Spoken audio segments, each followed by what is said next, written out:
Eu não vou ler aqui um texto em particular, porque eu vou citar alguns textos aqui nessa nossa reflexão, que é uma reflexão de gratidão a Deus pelo encerramento desse ano.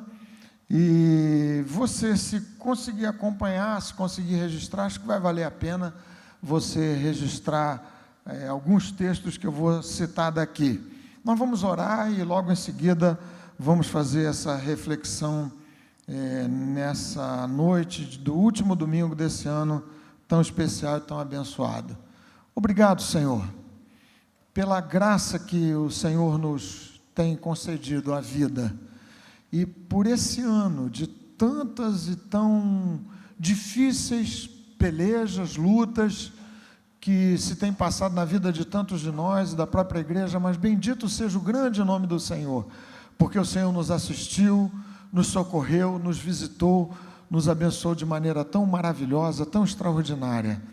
Agora, outra vez, fala-nos ao coração, já no finalzinho desse ano de 2019, que Tua palavra nos venha ao coração outra vez, as antigas lições, renovadas pelo Espírito do Senhor que inspirou essa tão maravilhosa palavra, que Tu nos fales assim, agora, para o louvor da Tua própria glória, em nome de Jesus. Amém.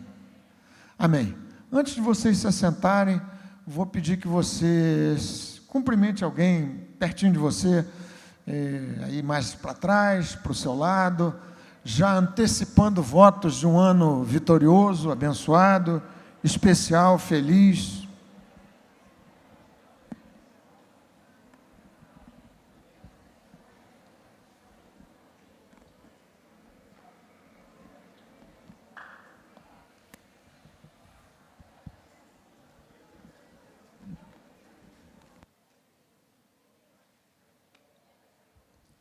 Todo mundo recebeu um cumprimento.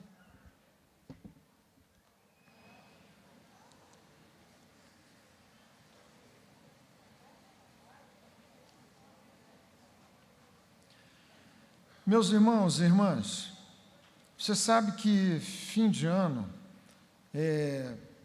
para muitos não tem muita diferença relativamente a outras épocas do ano. Tem gente que raciocina entendendo que é mais um dia, que o dia 31, virada de calendário, tudo isso não faz muita diferença no curso da vida da gente. Mas para a maioria, provavelmente, a maioria dos que estão aqui nessa noite, é uma oportunidade ótima para você dar uma parada, um freio de arrumação na sua vida, refletir sobre determinados elementos do seu dia a dia, planejar, fazer a retrospectiva. A gente fez aqui uma muito simplesinha a respeito do que se passou na vida da nossa igreja, e para muita gente é também uma ótima ocasião para tomarem-se decisões. Você analisa retrospectivamente a sua vida e pensa consigo assim, olha, eu posso fazer melhor, eu quero viver alguma coisa superior no ano que vem. Então, são clássicas aquelas resoluções de virada de ano, você sabe. Eu não sei se você já fez algumas já para 2020. Quem já pensou no que deve fazer a mais ou de diferente para 2020? Todo mundo já pensou alguma coisa? Quem pensou pode levantar a mãozinha aí, só para eu ter uma ideia. Está vendo? Vocês fazem assim, é bom que a gente faça assim. Algumas decisões a gente faz todo ano, né? Não sei se é o seu caso, mas provavelmente para vários. Ano que vem eu vou cuidar melhor da minha saúde, o que para alguns significa comer menos. E aí você diz o seguinte, bom, depois do Natal, depois do dia 31, depois desses encontros especiais, a partir do dia 1º de janeiro, eu vou fazer uma dieta especial, vou começar a andar na praia, a correr. Tem gente que odeia a academia, detesta, prefere qualquer coisa do que uma academia, mas são bons motivos que acabam fazendo parte dessas resoluções de final de ano. Você sabe que tem coisas que não dependem da sua disposição de fazer melhor ou pior. Tem gente que pensando, e eu me refiro aqui especialmente à garotada, aos mais jovens, pensa nos seus relacionamentos, né? Eu cheguei aqui um pouquinho mais cedo hoje e já vieram me fazer na presença da pessoa, e meu Deus, não sei se eu vou me enrolar aqui para contar, fazer uma inconfidência. Agora já comecei, né, gente? É um rolo essa história da gente fugir do roteiro, muito melhor a gente ficar no roteiro que é mais seguro, né? Mas alguém me falou assim, tá namorando e tudo. Aí eu falei, já cometeu 2 erros aqui. Primeiro, que não veio me pedir autorização, né? Segundo, que está namorando uma menina de uma outra igreja. Então, né, só se você a trouxer para cá e tudo mais. Então, resolução de fim de ano para alguns é o seguinte: eu vou me livrar, como é que os irmãos pentecostais costumam falar? Eu vou me livrar desse ou dessa porque é laço. Vou fugir, porque é laço, né? Tem gente que pensa o seguinte: ano que vem eu quero trabalhar menos, viajar mais.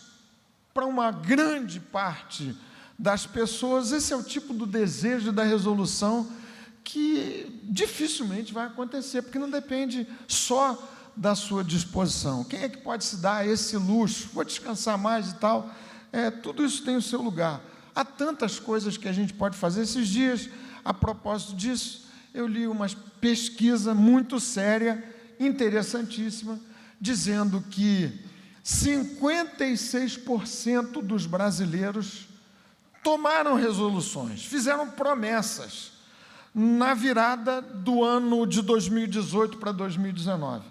E o surpreendente da pesquisa que foi feita no território nacional é que somente 7% destes 56% de brasileiros que fizeram promessas de si, para o ano de 2019, somente 7% conseguiram cumprir pelo menos uma dessas promessas. Impressionante, um índice baixíssimo. Acho que a maioria perde logo no mês de janeiro. Alguns vão esticando um pouquinho mais, fevereiro, março, vai tudo ficando para trás. A mesma pesquisa dizia o seguinte: olha, o penúltimo lugar no ranking nacional de fracassos de cumprimento de promessas de virada do ano, sabe quem são? Os habitantes do estado do Rio de Janeiro. Nós só ganhamos dos mineiros, não sei por que mineiros, mas somente 4% dos cariocas, dos fluminenses, sei lá, de quem mora aqui no estado do Rio de Janeiro, conseguiram cumprir as suas promessas de fim de ano. Esse jeito nosso, assim, essa malemolência típica nossa, daquele jeitão que você conhece, né? Olha, você encontra seu amigo de muito tempo, já passa lá em casa, almoça comigo e tal, só que você não dá o endereço, nem marca dia, nem nada. Nosso jeitão de viver, talvez isso tenha a ver com essa situação. Gente, é claro que eu espero aqui citar para vocês alguma coisa muito mais bíblica do que toda essa conversa, sugerindo que vocês, mas sugerindo mesmo, que vocês comigo tomem algumas decisões que a Bíblia estabelece como mandamentos. Não são recomendações de um coach, de um consultor de carreira, de vida, alguma coisa assim. É a Bíblia que declara que há decisões que podem fazer uma grande revolução na nossa vida. Eu vou citar 3 delas aqui com o meu jeito presbiteriano de ser, poderia citar outras, mas para você ficar com 3, que não são novidades. Mas, gente, essas coisas, em sendo decididas de maneira séria por você, você anotando, se dispondo a fazê-las de fato e de verdade, no ano de 2020, mais do que você já tem feito até aqui, relativamente a isso que nós vamos refletir e dizer, elas podem transformar revolucionariamente a sua vida. Você vai ver comigo que isso pode acontecer dessa maneira. Então, a minha pergunta é o seguinte, sem que você saiba o que eu vou dizer daqui por diante, se você topa anotar no seu coração, na sua agenda, na sua Bíblia, no seu smartphone, tomar esses compromissos para além de outros que você já deve ter feito. Vários de vocês levantaram a mãozinha aqui, dizendo que já tem compromissos, resoluções, decisões. Mas se vocês topam, nessa noite aqui, bem íntima, nossa, se comprometerem com essas 3 decisões que eu já tomei para mim e vou sugerir para vocês. Vocês topam fazer isso? Vocês estão fazendo assim na fé. Vocês não sabem o que eu vou dizer aqui, mas topam fazer? Topam? Com um pouco menos de timidez? Topam, amém? Tá certo. Tem um grupo que ficou assim, hesitante. Admito que vocês sejam mais prudentes para ver se vocês podem dar conta do que vai ser dito aqui. São 3 decisões que podem simplesmente revolucionar a vida da gente. Confesso para vocês que meu coração abriga muita gratidão a Deus por esse ano, muita gratidão, muita mesmo. Vim para esse culto hoje com um coração radiante, um sentimento ambíguo, porque eu sei que há outras lutas que a gente precisa carregar e repartir uns com os outros, mas muito feliz, grato a Deus, com uma sensação muito forte de que o Espírito Santo nos está conduzindo no meio de mares assim difíceis, revoltos, turbulentos, mas a companhia de Deus muito forte conosco. Ao mesmo tempo, dizendo: Senhor, a gente tem muito mais coisa a ser conquistada. Isso eu te rogo que nos venha à vida no ano de 2020. Então, eu decidi 3 coisas que quero compartilhar com vocês aqui nessa noite, na expectativa de que sejam decisões que você tome para si também. Primeira delas, eu decido usar melhor o meu tempo. Eu decido usar melhor o meu tempo.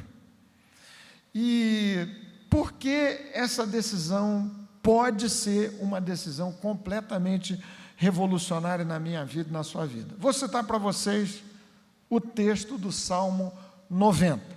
Registra isso. Se você não conhece o Salmo 90, você precisa conhecer. Leitura domiciliar. Salmo 90. O que Moisés faz na sua oração, registrada no Salmo 90, tem a ver com uma reflexão sobre o tempo.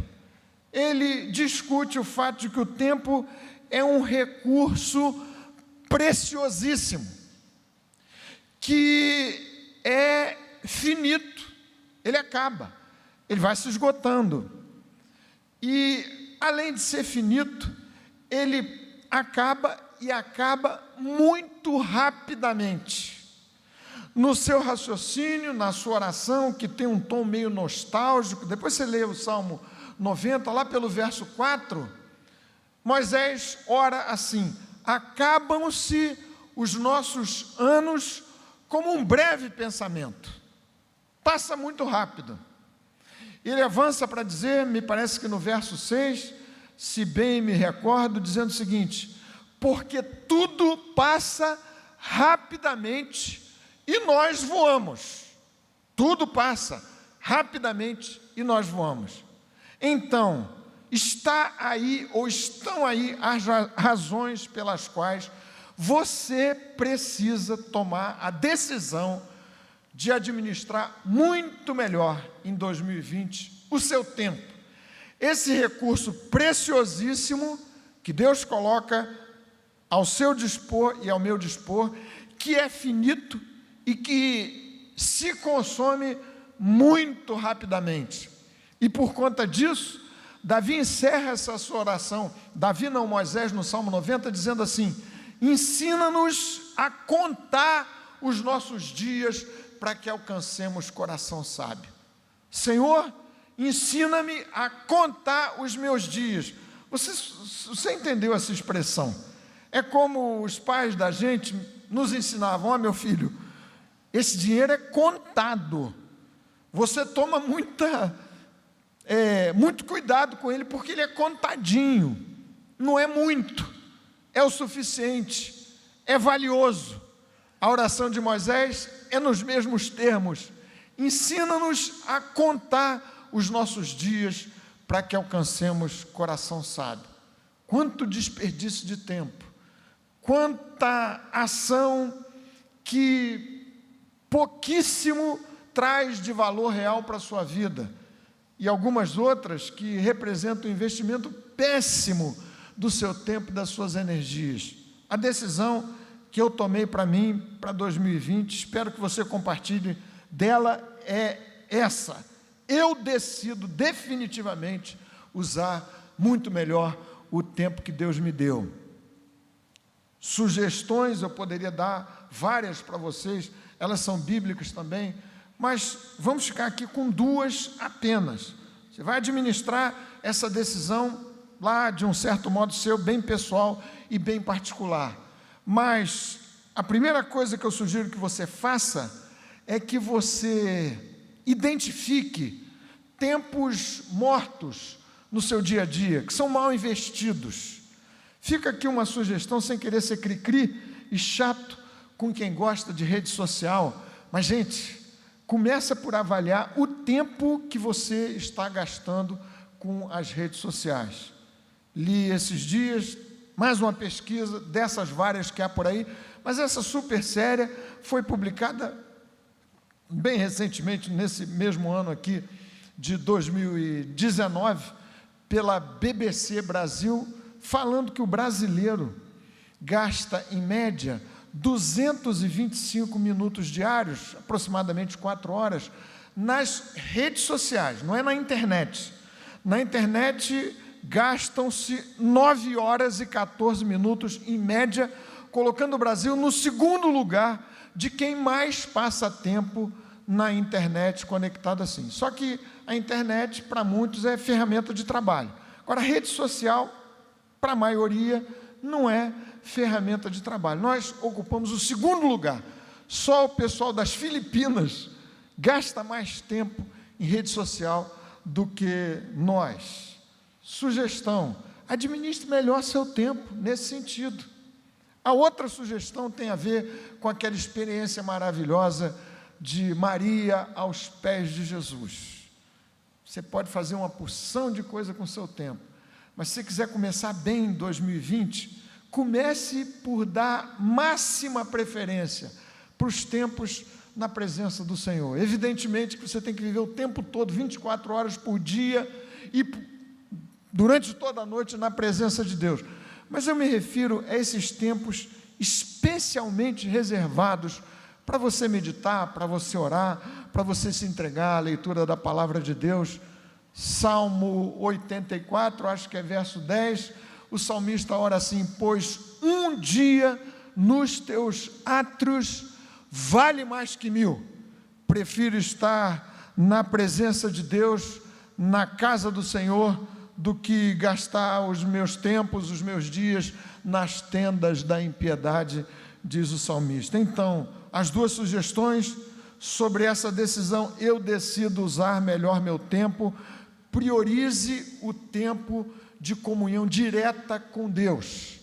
Você acorda, não sei quais são os seus hábitos, mas deixa um pouquinho o celular de lado. Tenho sentido que a gente, com essa hiperconectividade, não consegue largar o celular nem dentro da igreja, gente, sem ser cri-cri, sem ser chato com vocês, mas é uma dificuldade que a gente vai tendo com um instrumento que pode ser uma grande bênção de comunicação, facilitando a vida de tanta gente, de todo mundo, mas você precisa agir de maneira sóbria, também quanto à utilização desse recurso preciosíssimo, o seu tempo. Ensina-nos a contar os nossos dias, para que alcancemos coração sábio. Não existe tempo mais bem aplicado do que o tempo que você haverá de passar diante de Deus, meditando, orando, lendo a palavra do Senhor, investindo no bom fermento de Deus para abençoar a sua vida e o seu coração. Significa essa decisão de você aproveitar bem o seu tempo, não é você sair igual um louco, tentando ser hiperprodutivo. Você sabe que não é assim. Maria, diferentemente de Marta, estava calmamente aos pés do Senhor, ouvindo-lhe a voz. Significa que você tem que dosar, tal como Deus nos ensinou, na ordem da criação, os tempos da sua vida, reservando tempo de descanso, de lazer, o sábado, o descanso, aquele sentido moral da lei implantada por Deus por meio de Moisés tem que ser preservada na sua vida também, mas você precisa ser mais sábio, eu também, cada um de nós, com o bom uso do tempo. Se você fizer assim, eu tenho absoluta certeza que uma grande mudança na sua vida pode lhe acontecer. Nesses dias, eu ouvi a respeito da passagem muito rápida do tempo, uma expressão meio chocante, que eu vou citar para vocês aqui, porque já era de um homem, um artista fantástico, fabuloso, mas já no finalzinho da sua vida, e ele falou um negócio assim que me chocou. Eu assisti só esse trecho, um pequeno trecho da sua entrevista, ele já falecido, Burle Marx, aquele paisagista maravilhoso, e ele falando da brevidade da vida do tempo, falou um negócio que para mim soou muito chocante, mas ele disse assim, eu anotei, programa recente na Globo News, ele disse assim: a velhice é muito ruim. Se eu pudesse fazer um pacto com o diabo, como na lenda de Fausto, depois você procura na mitologia esse personagem, pela eterna juventude, eu já teria feito isso há muito tempo. Fiquei chocado porque eu pensei assim, pobre Burle Marx, não sabe o que significa alguém entregar, como na lenda de Fausto, a sua alma ao diabo para ter o elixir da eterna juventude. Você que é de Jesus, entregou o seu coração, foi para Jesus, bendito seja o nome do Senhor. E se isso aconteceu de fato, de verdade, agora você tem que ser mordomo, zelosíssimo desse tempo precioso, recurso que se esgota, consumível, e que se esgota muito rapidamente, que Deus tem colocado ao seu dispor para você viver na presença de Deus segundo o conselho da sua vontade. Primeira decisão, eu decido usar melhor meu tempo. Você decide assim comigo? Você quer repetir comigo essa disposição? Pode repetir? Eu decido usar melhor meu tempo. Se você concordar, você pode repetir comigo com bastante energia. Eu decido usar melhor meu tempo.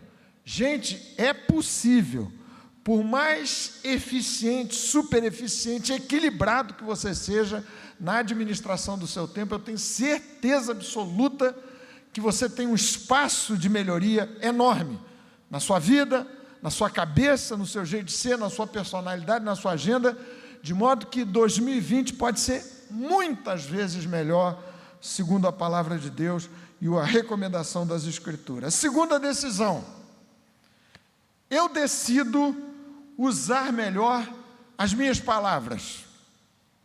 Eu decido usar melhor as minhas palavras. Já vou pedir antecipadamente que você repita comigo aqui essa disposição, essa decisão para 2020.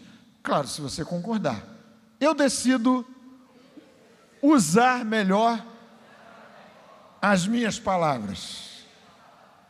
Você que lê a Bíblia sabe como a Bíblia é rica e farta em recomendações, alertas sobre a bênção que o bom uso das palavras, da língua, da linguagem pode ser, e ao mesmo tempo o desastre que o mau uso da língua, das palavras pode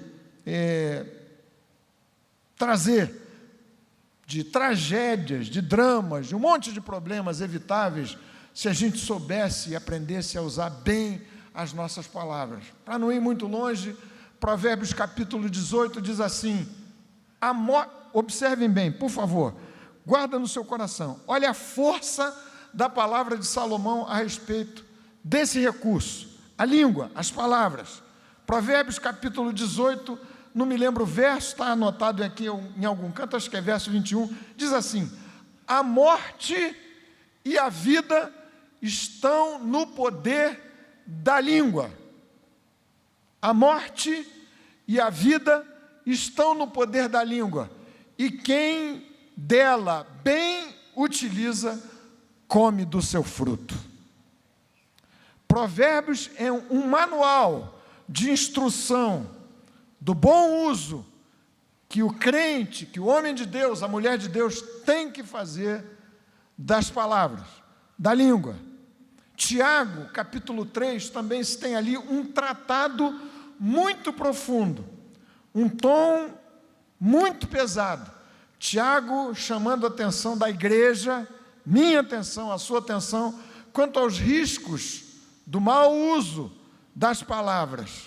E o meu compromisso com Deus, com vocês, com o mundo, com a vida, com quem vive do meu lado, comigo mesmo, é de, em 2020, usar muito melhor as palavras que saem da minha boca, como vazando aquilo que esteja no meu coração e na minha mente. Eu decido usar melhor as minhas palavras. Tiago, capítulo 3. Esse texto eu anotei. Depois você pode ler com calma.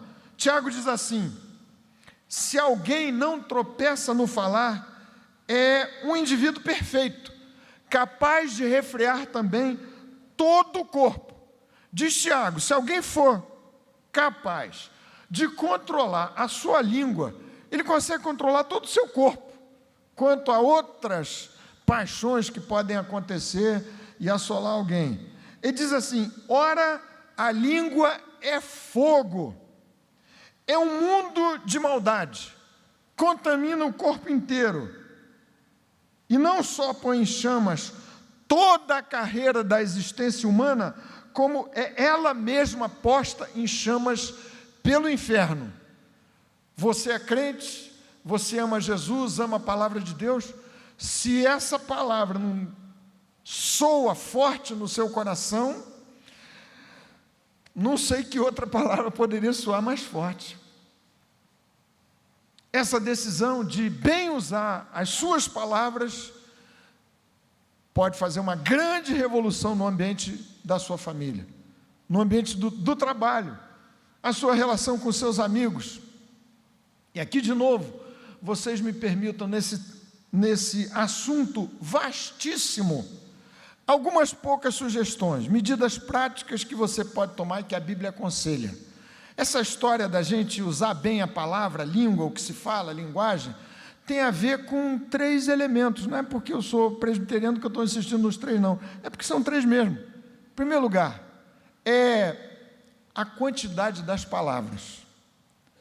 O que Provérbios, no capítulo 17, diz é o seguinte, texto muito especial, de uma ironia maravilhosa, mas da sabedoria de Deus que aparece por ali. O texto diz assim, final do capítulo 17, até o tolo, quando se cala, é tido por entendido, e o que cerra os lábios por inteligente.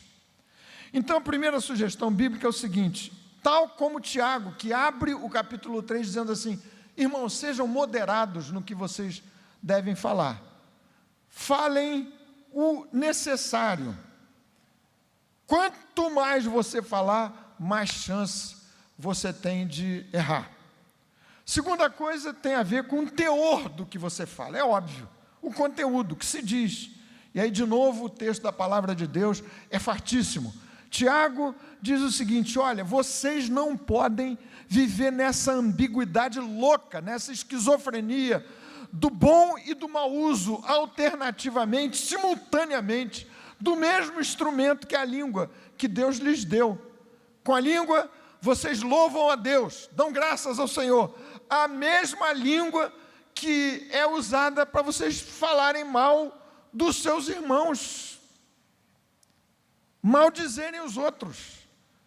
Diz Tiago, meus irmãos, isso não pode acontecer assim. Como é que uma fonte, a mesma fonte, da mesma fonte, pode simultaneamente jorrar água doce e água ruim? Então, bom uso da língua tem a ver com a quantidade do que se diz, o teor, a natureza, a qualidade do que você diz, e também com a forma com a qual você diz. Você sabe, Provérbios também diz assim, a palavra branda desvia o furor, mas a palavra dura suscita a ira. Também é palavra de Salomão, a persuasão nos lábios A doçura no falar aumenta a persuasão dos lábios. Então, há jeitos e jeitos da gente falar a mesma coisa. E aí você conhece aquela história, gente que tem um temperamento assim um pouco mais explosivo, pode dizer assim, eu sou um tipo franco, sou franco mesmo, eu sou bem verdadeiro, eu falo as coisas que têm que ser faladas, né, e tudo mais. Olha, gente, franqueza, verdade no falar, não pode nunca ser sinônimo de grosseria, de rudeza, de deselegância, de falta de sensibilidade, de falta de misericórdia, não é mesmo? Então, a decisão que eu espero que você partilhe comigo aqui para 2020, que pode fazer uma grande revolução. Gente, uma palavra mal colocada, você sabe disso. Eu sei que eu estou falando do testemunho pessoal, mas nesse sentido, todo mundo tem uma história para contar, pessoal, de deslize naquilo que fala e do que se arrepende depois. Modo, teor. Opte o tempo todo por falar o bem. O que há de coisas ruins circulando em todo o tempo, já dá para o gasto, gente. Se você tem uma palavra para dizer, por que ela não deve ser sempre uma palavra positiva, que envolva, se a questão é crítica, você tem que embrulhar com a doçura, com o amor, com a misericórdia, com a compaixão. Você sabe, a palavra de Deus ensina assim. Eu decido usar melhor as minhas palavras. Você pode repetir comigo? Se você concordar. Eu decido usar melhor as minhas palavras. Temos então duas decisões revolucionárias tomadas aqui, bíblicas, tá certo? A primeira delas, vocês se lembram? Eu decido usar melhor meu tempo.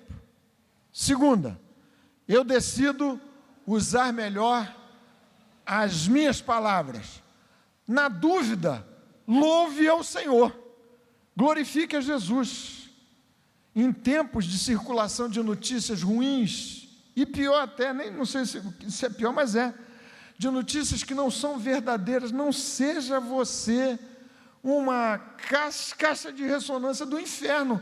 O que Tiago diz no capítulo 3 é o seguinte: olha, gente, esse lixo de palavra ruim, negativa, maledicência, de verdades que são repetidas quando deveriam ser encobertas. A palavra de Deus também fala a esse respeito, olha, o que encobre a transgressão adquire amor. A transgressão alheia, que você não divulga, que você não espalha, diz Salomão, mas o que traz o assunto à baila separa os maiores amigos.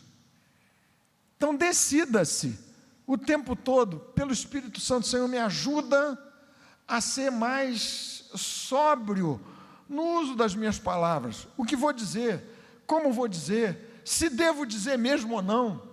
E assim, pela graça de Jesus, você vai ver que os seus ambientes podem ser completamente revolucionários, incluindo o ambiente revolucionário, inclusive o ambiente da sua alma, da sua mente e do seu coração. Eu decido usar melhor as minhas palavras nesse ano de 2020. Isso vale porque a gente escreve, que se circula pela internet, é o uso da língua, das palavras também da mesma forma. Terceira decisão. Eu decido crescer na fé em Jesus. Vocês querem repetir comigo? Eu decido crescer na fé em Jesus. Para que isso seja mesmo explosivamente revolucionário na sua vida, você precisa recordar, você é de Cristo, de Jesus, lê a palavra de Deus, você já sabe. Por quê? A fé crescendo na sua vida, na sua experiência pessoal, como um instrumento de relacionamento com o seu Deus, o seu Salvador, o nosso Salvador. Por que isso pode fazer toda a diferença na sua vida? Primeiro, Primeiro porque a palavra de Deus declara, Hebreus capítulo 11, que sem fé é impossível agradar a Deus. Portanto, diz o escritor de Hebreus, é importante que aquele que se aproxima de Deus creia que Ele existe e que se torna galardoador dos que o buscam. Então, a primeira razão porque crescer na fé pode representar uma mudança revolucionária e radical na sua vida no próximo ano, é porque quanto mais você nutrir-se em fé, viver na fé, mais alinhado, mais perto de Jesus você haverá de estar. Segunda razão é porque a fé, Hebreus capítulo 11 também reforça essa ideia, é esse instrumento da graça de Deus colocado a nosso dispor, mediante o qual você que crê em Jesus, é fé em Cristo, na sua palavra, nas suas promessas e no seu poder. Esse instrumento, a fé, é aquele mediante o qual você e eu conquistamos grandes vitórias, coisas extraordinárias, não ordinárias, não comuns, milagrosas, acontecem pelo exercício da fé em Jesus, na sua palavra e no seu poder. Vejam só o que o texto de Hebreus, capítulo 11, diz a esse respeito. Citando vários homens de Deus, heroínas do Senhor, gente grande na fé, Sansão, Gideão e outros mais.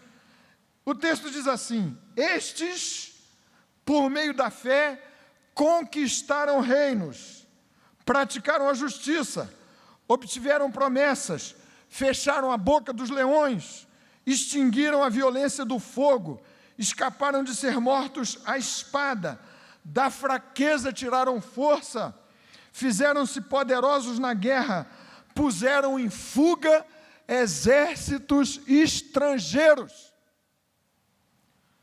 Isso é muito maravilhoso.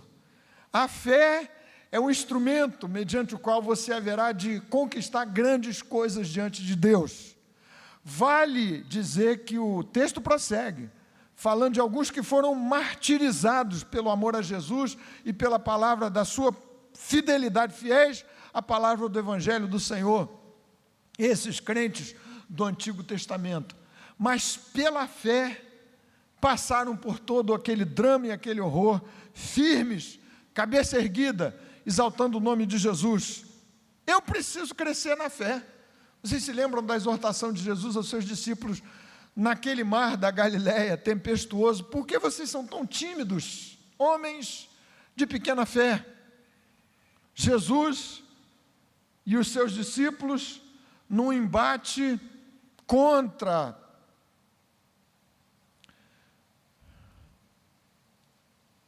uma casta de demônios que possuía a vida de um jovem que foi trazido à presença do mestre pelo seu pai. Você se lembra do episódio, Marcos capítulo 9, Mateus capítulo 17 também? Jesus expulsou aquela casta, o menino ficou totalmente são, jovem, e os discípulos perguntaram, depois em particular Jesus: mestre, por que a gente não conseguiu dar conta dessa batalha espiritual e nós perdemos? Jesus disse: porque vocês não têm fé, pela fraqueza da vossa fé. E disse o Senhor, Mateus capítulo 17, porque se vocês tiverem fé como um grão de mostarda, vocês vão dizer a esse monte: passa daqui para acolá, e assim vai acontecer. E disse o mestre: nada vos será impossível. Já lhes falei aqui, vou falar outra vez.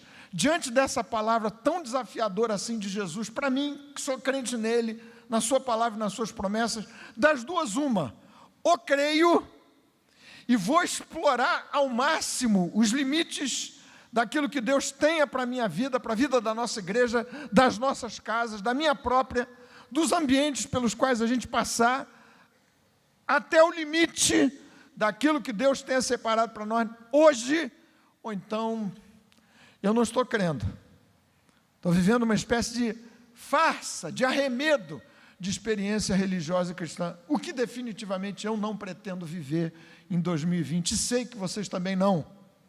Por isso, essa decisão, eu decido crescer na fé em Jesus. Os discípulos, se sentindo muito fracassados diante daquele embate espiritual perdido para eles, vencido por Jesus, disseram: Senhor, aumenta-nos a fé. Quando o Senhor disse: vocês têm que se perdoar uns aos outros, eles se sentiram incapazes de lidar com ressentimento no seu coração, disseram a mesma coisa: Senhor, nos aumente a fé. Porque essa é uma decisão crucial, que pode se transformar numa decisão revolucionária na sua experiência pessoal. Você crescer na fé em Jesus. Porque a fé em Cristo, na sua palavra e nas suas promessas, é a blindagem para a sua mente, para a sua vida, para o seu coração, especialmente necessária em tempos de pressão infernal contra a sua vida. Tribulação, provas difíceis, sérias. Paulo, aos Efésios, capítulo 5, falando da armadura de Deus, fala em particular da fé. Tomem a armadura da fé, com a qual poderão apagar todos os dardos inflamados do diabo. Pedro, na sua primeira carta, capítulo 5, finalzinho do capítulo 5, diz nos mesmos termos: o diabo, vosso adversário, anda em derredor, rugindo como leão, buscando a quem possa tragar. Emenda para dizer para os crentes, para mim, para você, para nós, nessa noite: resisti-lhe firmes na fé. É por meio da fé que eu me aproximo mais de Deus, agrado mais ao Senhor. Ora, sem fé é impossível agradar a Deus. É por meio da fé que eu conquisto o que Deus tem reservado de bênçãos, de promessas. Eu venço, a sua graça flui na direção da minha vida em tempos de luta. É a fé que me protege dos ataques infernais, sobretudo nos tempos de luta e de tribulação. Fé é um elemento da nossa experiência espiritual que você tem que nutrir. E para a gente avançar, já concluindo aqui, você nutre a fé no seu coração, no que a gente pode chamar aqui de estufa das provas e das tribulações. Quando você está passando aperto, sufoco, ali é a maior chance, é o melhor laboratório para que você cresça na fé em Jesus. Diferentemente do que nos poderia parecer numa primeira aproximação. Senhor, me tira desse aperto, desse sufoco. Deus colocou você nesse ambiente controlado pelo seu poder, para que você cresça na fé. É o que Pedro diz na sua primeira carta, logo no primeiro capítulo, e depois um pouco mais adiante, no desdobramento da sua carta. Segunda coisa é que fé se nutre, especialmente no ambiente de luta e de tribulação, por aquilo que a gente chama de meios de graça, a oração, a leitura da palavra de Deus, com devoção, com dedicação, com anotação, com memorização. Esse ambiente insubstituível da comunhão uns com os outros, assembleia do povo de Deus. Fé nutre-se dessa maneira, dá trabalho crescer na fé no Senhor Jesus, mas é uma decisão que vai fazer enorme diferença na sua experiência pessoal. Se você já recebeu muito de Deus, por meio desse bendito instrumento da fé, há um mundo a ser conquistado ainda diante de você. Daí essa decisão: eu decido crescer na fé em Jesus. Vocês estão comigo também nessa decisão? Amém? Vamos repeti-la então juntos? Eu decido crescer na fé em Jesus. Podemos falar as três? Guardaram nos seus coraçõezinhos aí? Lá em casa, esses dias, a gente teve um encontro muito agradável de alguns amigos aqui, da igreja e que não estão por aqui também. E aí fizemos lá uma rodada de conversa, o que a gente quer mudar ano que vem, e assim foi, né? Emília e Josu estavam por lá e tudo mais, comeram lá um camarão com requeijão, catupiry e tudo, foi uma benção, né? Mas aí alguém estava lá, dos nossos amigos, anotando tudo para cobrar o dever de casa no próximo ano, na expectativa muito agradável de que a gente volte a se encontrar no ano que vem. Guarde aí, então, essas 3 decisões no seu coraçãozinho. Nós vamos orar logo em seguida. A primeira delas, você se lembra? Eu decido usar melhor o meu tempo. Comece pelo seguinte: elimine da sua vida tempo morto, porque é tempo morto mesmo. Esse negócio que reduz o uso de rede social. Vai fazer bem para a sua vida, para o seu coração.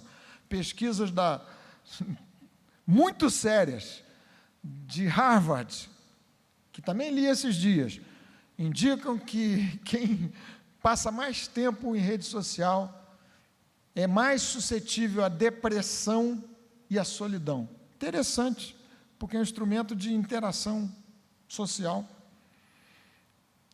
E priorize tempo na comunhão com Deus. Você não tem a menor chance, nem eu, de avançar para um ano vitorioso, especial, frutífero, feliz, se eu não nutrir minha vida diante de Deus, dedicando a tempo para crescer na graça e no conhecimento de Deus. Segunda decisão, vamos repetir juntos, por favor? Eu decido usar melhor minhas palavras. Sugestão: comece assim que a gente sair aqui do culto. Eu sei que tem gente muito tímida e tudo mais, econômico na palavra, isso é bom, a gente viu aqui, Salomão dizendo que quanto menos você falar, eu sei que eu tenho que levar isso a sério aqui, porque eu já estou falando demais, mas mais chance de errar. Mas fale uma boa palavra. Quão formosos são os pés daquele que anuncia o Evangelho, o caminho da salvação. Fala uma palavra boa do seu jeito, um cumprimento gentil com quem você for encontrando por aí. Esse final de ano eu fico assim especialmente saudoso dos meus pais. Já falei tantas vezes deles aqui, mas de fato, que inspiração eu recebi lá em casa do meu pai. Super bem-humorado, que dizia que se no céu não se pudesse contar alguma piada, limpa, é claro, né? Ele não se sentiria bem no céu. Gostava daquelas piadas, algumas super sem graça, que ele repetia a exaustão, só ele ria, mas já era o suficiente para ele. Me lembro do meu pai passando ali pela rua Major Frois, numa situação assim que a gente foi morar ali, alguns vizinhos que não gostavam muito da gente, da igreja e tal, a igreja atrapalhava o trânsito, e tinha gente que fechava a cara para papai de todo jeito, mas aquele pastor coroa tinha um espírito muito especial, fazia questão absoluta de se voltar para a pessoa, desejar bom dia, dar uma saudação. Dificilmente alguém virava a cara diante de um sorriso e de uma saudação generosa, doce e suave. Você pode fazer da mesma forma, do seu jeito, com sua personalidade. Eu decido usar melhor as minhas palavras. E aqui já falei bastante, eu sei, mas vou encerrar. Começa dentro da sua casa, porque às vezes a gente até consegue algum sucesso do lado de fora, mas o maior teste é dentro da sua casa. Quando você não tem freio social nenhum, o maior teste é dentro da sua casa, na sua convivência mais íntima. O último compromisso: eu decido crescer na fé em Jesus. Amém, gente querida? Amém. Eu decido crescer na fé em Jesus e alcançar o impossível pelo seu poder e pela sua grande graça. Votos, decisões, compromissos para 2020. Aqui sugiro que você comece já. Faltam só 2 dias para o encerramento desse ano, mas começa logo, de uma vez. E o que faz a gente fracassar nessas decisões, resoluções de final de ano, é esse adiamento. Você posterga, você procrastina para começar depois, semana que vem. Comece já, comece com passos pequenos. Se você lê pouco a Bíblia, ora pouco, se concentra muito pouco na sua devocional, não mire logo, não, ano que vem eu vou fazer 1 hora de oração silenciosa e 1 hora de leitura bíblica. Dificilmente você vai conseguir. Não quero desanimar não, mas provavelmente não vai conseguir. Então começa fazendo um pouquinho. Segunda coisa, insiste. Por isso escreva, insista. Bota no marcador do seu celular um lembrete para chamar a sua atenção. Insiste. E se você fracassar, não desista. Volte até dezembro de 2020, pela graça de Jesus. Amém, gente amada? Vamos ficar de pé todos aqui. Amém. Que bom.